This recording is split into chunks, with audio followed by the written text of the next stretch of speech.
قابل عزت احترام حضرات سادات اعزام علماء ذوی الاحترام بالخصوص حضرت علامہ مفتی شہاب الدین صاحب قبلہ، مولانا قاری عبدالرحیم صاحب، مولانا یعقوب صاحب، مفتی فیصل صاحب، قاری تجمل صاحب، دیگر یہاں تشریف فرما تمام علماء کرام، سامعین کرام، خواتین اسلام، السلام علیکم ورحمۃ اللہ وبرکاتہ۔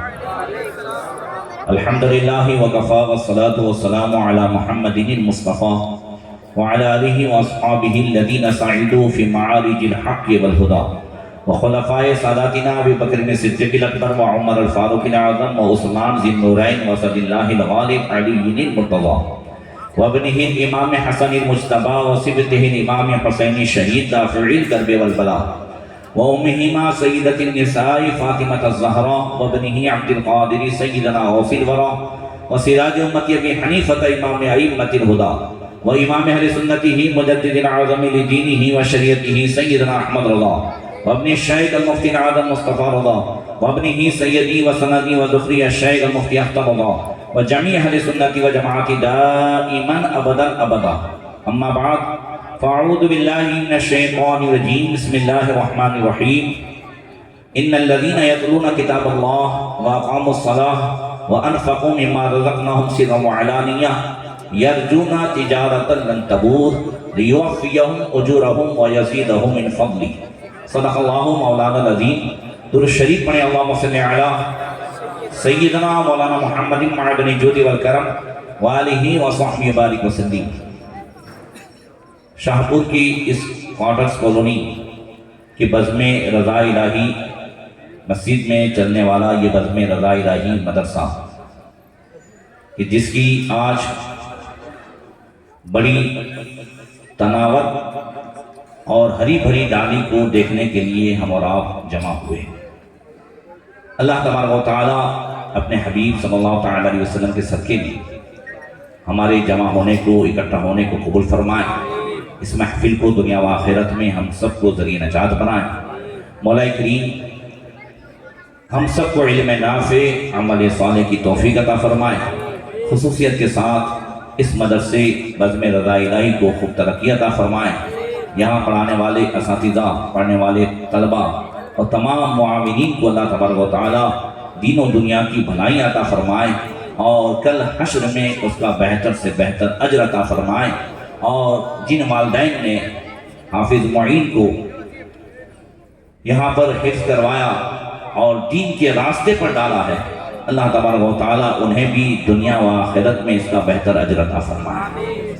ویسے ہر ماں باپ یہی چاہتے ہیں کہ ہمارا بچہ وہ کام کرے کہ جس میں نقصان نہ ہو، فائدہ ہی فائدہ ہو. آدمی خود اپنے لیے بھی یہی چاہتا ہے، اپنی اولاد کے لیے بھی یہی چاہتا ہے کہ تجارت ہو تو ایسی ہو کہ جس میں گھاٹا نہ. یہ اور بات ہے کہ لالچ انسان کو اس میں اس طریقے سے ڈبا دیتی ہے کہ بندہ نفع کی بہت زیادہ امیدیں کرتا ہے اور مکمل طور سے گھاٹا ہو جاتا ہے. یاد رکھیے کہ نفع محنت کے برابر ہوتا ہے.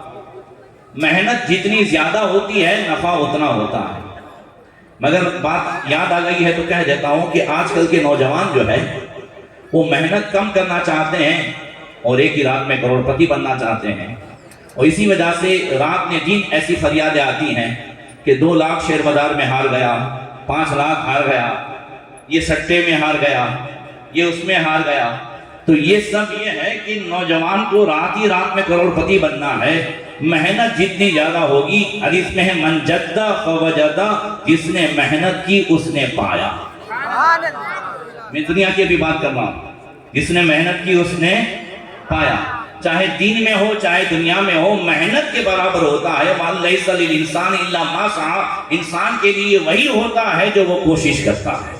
اب کوشش ہم کرتے نہیں تو کیا دنیا بھر کی کمپنیوں کو بے وقوف سمجھا ہے کہ وہ رات بھر آپ کو کروڑ پتی بنا دے، وہ خود روڈ پتی ہو جائے؟ نہیں ہے. ایک رات میں آپ کو کروڑ پتی بنا دے اور خود روڈ پتی بن جائے. کمپنیوں کو کیا بے وقوف سمجھا ہے؟ نہیں.